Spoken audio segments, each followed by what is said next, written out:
En esta temporada, el TAC presenta los temas que impactan la vida de los colombianos, explicados por los magistrados del Tribunal Administrativo de Cundinamarca. El TAC impacta a la comunidad y Diálogos está por comenzar. Esta semana, la capacidad psicofísica como causal de retiro de los miembros de la fuerza pública, con el magistrado Alberto Espinosa. Bienvenidos a Diálogos, el nuevo programa. Hoy con el doctor Alberto Espinosa. Bienvenido, doctor. Muchas gracias, doctor José Elber, por invitarme a este importante diálogo. Estamos para compartir criterios y absolver las preguntas que usted me pueda realizar. Pues mire que el doctor Espinosa es magistrado de la sección segunda y se ocupa, y hemos hablado antes, sobre un tema muy importante que es la capacidad psicofísica de los miembros de la fuerza pública como causal de retiro.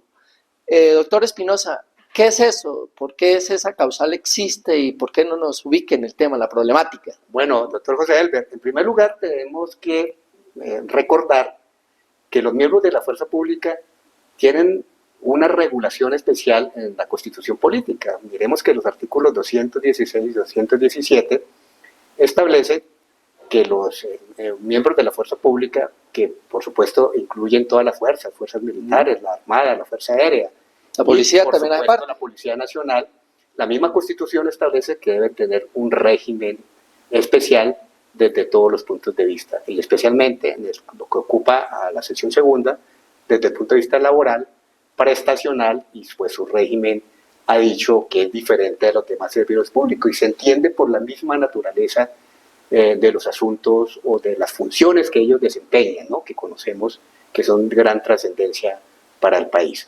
Y mira que esto de tener un régimen especial, como usted lo decía, por la misma naturaleza, por el mismo desempeño, la misma importancia que tienen los miembros de la fuerza pública y lo que significa la fuerza pública para un Estado de Derecho, digamos, y una democracia, ¿tiene ventajas o tiene desventajas, digamos, y cómo lo ha tratado usted de la sección segunda, que son 18 magistrados, 6 subsecciones, y bueno, eso ahí yo creo que hay muchos debates. Por supuesto que tiene que tener ventajas, precisamente por lo que le he señalado. Es que las funciones que realizan los miembros de la fuerza pública pues son muy determinantes, muy importantes, pues así lo define la Constitución. Ellos velan por guardar la soberanía, el orden público, y sin duda pues están sometidos a distintos aspectos que los demás servidores públicos pues no estamos sometidos, es decir, del uso de las armas, la conservación, como señalé, de la soberanía y el orden público, como lo dice la Constitución. Pues eso amerita que tenga un régimen especial y que tenga unas regulaciones especiales, no solamente para el ingreso, sino para mantenerse dentro de la misma institución. Y por supuesto la sección segunda, en el caso del tema laboral, pues como somos especializados, eso nos permite ahondar y tener un conocimiento preciso sobre las problemáticas que se nos presentan ante la jurisdicción contenciosa administrativa para efectos de tomar una decisión que sea en derecho, que sean equitativas y que se acomoden, por supuesto, a la Constitución y la ley. Y mire que este tribunal que tiene, digamos, como desde su creación y específicamente desde 1977, el carácter de especializado, y obviamente la sección segunda se ocupa de temas laborales, como dijiste, y de temas de la seguridad social, y en este caso los miembros de la fuerza pública. Entonces uno se pregunta, este régimen especial que tiene la capacidad, o que se ocupa de definir la capacidad psicofísica como una causal de retiro o poderse mantener en la fuerza pública, ¿alguna definición específica dentro de ese régimen? ¿O eso es un tema jurisprudencial que lo ha desarrollado, digamos, la jurisprudencia a nivel del tribunal o a nivel de las altas cortes? Sí, claro, es decir, como señalaba, entonces cuando la Constitución dice que tiene un régimen especial, es un régimen especial y tiene que expedirse normativa, ya sea leyes, o en este caso decretos de leyes, la ley en términos generales, porque así lo permite la Constitución 150-19, literales IF, establece que puede inclusive delegar a través de facultades extraordinarias del presidente para que expida decretos con fuerza de ley para regular todo el régimen prestacional de los servicios laboral y prestacional de los servicios públicos, y en este caso el presidente, la mayoría de las disposiciones que regulan ese tema prestacional de los miembros de la fuerza pública se han hecho a través de decretos leyes. Fíjese entonces que tenemos distintos decretos, el 1791, el 1792, y en especial el 1796, que se ocupa de este tema, y dentro de, no solamente define qué es capacidad psicotécnica, sino que establece cuáles son las causales de retiro, y establece como causal de retiro la pérdida de la capacidad psicotécnica. Entonces, el problema realmente no está en la definición como tal, porque pues lo que dice ahí es las destrezas, habilidades, aptitudes que tienen los miembros de la fuerza pública, no solamente para ingresar, sino para mantenerse. Entonces, ¿cuál es el problema? El problema es que está como una causal, que obviamente la pérdida de la capacidad psicofísica como causal no es que esté mal, porque indiscutiblemente alguien en cualquier momento, y sobre todo por la naturaleza de las funciones que desempeñan los miembros de la fuerza pública, pues están expuestos, como lo dije anteriormente, a mayores riesgos y peligros de que pierdan su capacidad física, su capacidad psíquica, y por lo tanto pues pueden ser sujetos de ser retirados. Entonces, el problema acá no es, si se pierde el aspecto físico y psíquico y se dictamina que es más del 50%, pues no hay inconveniente porque tendrá derecho a su pensión de invalidez. ¿Cuál es el problema? Que la causal, como está escueta, ha dado para interpretaciones por parte de quienes están a cargo en las distintas entidades que conforman la fuerza pública, que pueden señalar como la causal dice pérdida de la capacidad psicofísica, entonces con el 1% ya puede ser retirado, y eso no es así. Pero mira que ahora que está hablando usted del tema de digamos, un régimen especial, pensaba yo lo siguiente. Yo cuando uno mira la jurisprudencia en estos temas, que uno dice, venga, usted tiene un régimen especial, yo creo que uno tendría que decir que el régimen especial, y usted lo dijo, es porque tiene algunas cosas especiales que lo diferencian de la generalidad, y usted lo dijo. Claro, la fuerza pública pues es la que asegura el orden público, la tranquilidad, y son los que tienen un cuerpo que también tiene armas, y en una Colombia que lleva 60 años de violencias.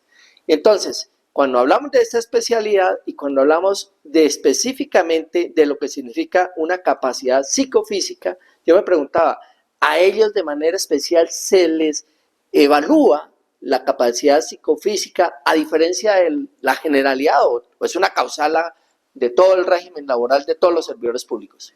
En términos generales, sí. En términos generales, sí, es una causal de retiro en el régimen laboral, la pérdida de la capacidad psicofísica. Pero ¿cuál es el asunto? ¿Cuál es el asunto verdaderamente? Que ellos están más expuestos a que se pierda físicamente y las consecuencias psíquicas. ¿No? Estamos en un estado, he estado en guerra 50 años. Fíjese a los militares que tienen que enfrentarse en la guerra, que tienen que someterse a un secuestro, como ha pasado, la misma actividad como tal, de estar prestando vigilancia, eso puede conducir a que tengas unas afectaciones graves. Y por supuesto que está dentro de la ley, y así lo ha dicho la jurisprudencia, que es responsabilidad de quienes están a cargo de estas entidades, de velar porque estos miembros de la fuerza pública puedan estar permanentemente siendo atendidos, no solamente cuando sufren sus lesiones, sino desde el punto de vista psíquico, y eso es así. Realmente el ejército, la policía, las fuerzas militares en términos generales, la fuerza aérea, ellos tienen una estructura suficiente para poder hacer el acompañamiento en estos eventos. Bueno, usted ha hablado del régimen especial, habló del decreto 1996. ¿Qué nos trae ese decreto, digamos, y cuáles son las verdaderas conflictos que genera esa normativa y todo el régimen al interior, digamos, de los debates que están en la sección segunda o en la jurisprudencia? Claro, el 1796, como lo señalamos, pues trae las definiciones y las causales. ¿Cuál es el inconveniente? El inconveniente es la aplicación y el alcance que le han dado las autoridades que se ocupan de aplicar esa causal. Entonces, recordemos que no estamos pues frente al concepto francés que la ley no se equivoca, sino estamos frente a un Estado social, constitucional y democrático de derecho, en la cual la interpretación y aplicación de la ley tiene que ser en favor de la persona. Y es por ello que cuando la ley sencillamente se esfueta y la administración, como en este caso, la aplica de manera sin ningún miramiento, entonces tiene un 1%, como la ley me dice que pérdida de la capacidad puede empezar del 1 hasta el 49, ¿cierto? Entonces lo voy sacando, pero eso no es así. Entonces, dentro de nuestra concepción, como lo señalé, y de las distintas disposiciones que establece la misma Constitución, expresando por el artículo 13, en relación con que el Estado está en la obligación de proteger a las personas que están en disminución física y psíquica, pasando pues por todos los tratados internacionales, la ley 1367 que se regula esos aspectos del tema de la discapacidad, pues ahí es donde interviene la Corte Constitucional e interviene también el Consejo de Estado y por supuesto nosotros, que en última somos los que a través de las decisiones concretas de nulidad y recinto al derecho, pues tomamos las decisiones al respecto. Entonces es ahí cuando la jurisprudencia, empezando por la Corte Constitucional, ha señalado, no señor, es que si tiene el 1%, el 2%, el 3%, por esa razón no se puede desvincular a una persona, así lo establezca. O sea, hay una subregla ya, por lo que veo que la jurisprudencia ha generado unas mínimas subreglas. Si está el 1%, pues no. Pero ¿cuáles son las, digamos, como las subreglas a las que se debe atener, digamos, la fuerza pública y también los ciudadanos y los miembros de la fuerza pública? Decir, venga, yo tengo unas garantías mínimas que se me deben respetar. ¿Cuáles serían más o menos? Tenemos, por ejemplo, la sentencia 381 del 2005, que se ocupó de demandas de exequibilidad de los decretos 1791 y 1796, y entre otras declaró inexequible un artículo, el artículo 58, quizás del 1791, que sencillamente sin un miramiento decía, no, el hecho de que ya tenga una disminución tiene que salir de la fuerza pública. Era una norma muy mal hecha.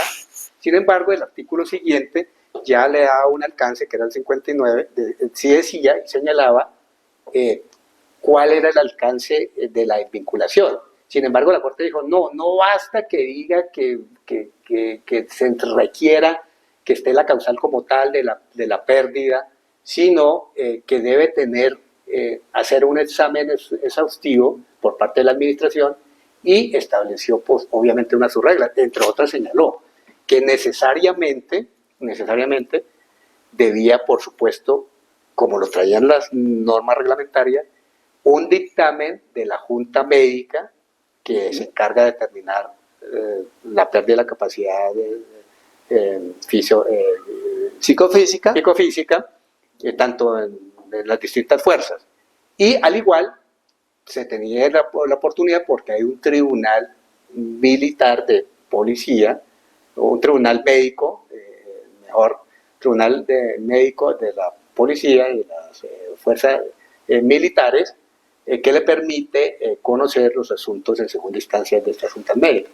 Y ahí le estableció parámetros. Le dijo, mire, es que no solamente tiene que establecer el dictamen, sino que tiene que señalar las oportunidades que puede tener esta persona para ser reubicado. ¿Cuál es el tema? ¿Qué es lo que está pasando realmente?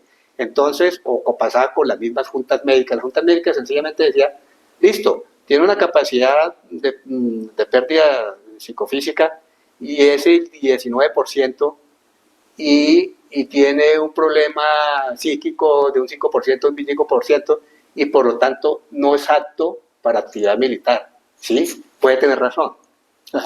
Puede tener razón que no es apto para actividad militar, porque si una persona tiene ciertos problemas psiquiátricos, por decirlo de alguna manera, pues no podría utilizar las armas, ¿cierto? Claro. Pero eso no significa que debe ser retirado, ¿sí? Porque él puede realizar actividades administrativas. Recordemos que las fuerzas militares, para atender un número inmenso, quizás lo habíamos señalado, que eran como 450.000 militares, pues también tiene que tener una estructura administrativa para atender a esos miembros de la fuerza pública.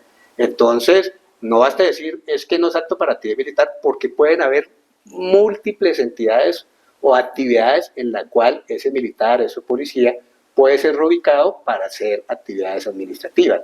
Entonces, eso es lo que ha hecho la Corte, y sencillamente dice, mira, hágase esas valoraciones, no puede quedarse sencillamente con pedir un dictamen y decir que no es apto, cuando se puede establecer que, a pesar de haber perdido, tener esa pérdida, esa capacidad, puede ser reubicado para poder desempeñar otro tipo de actividades. Yo diría que, digamos, tener un régimen especial fundamentalmente le da, digamos, ciertas garantías de acuerdo a la naturaleza de la actividad misma que, digamos, desempeña la fuerza pública y todos sus miembros.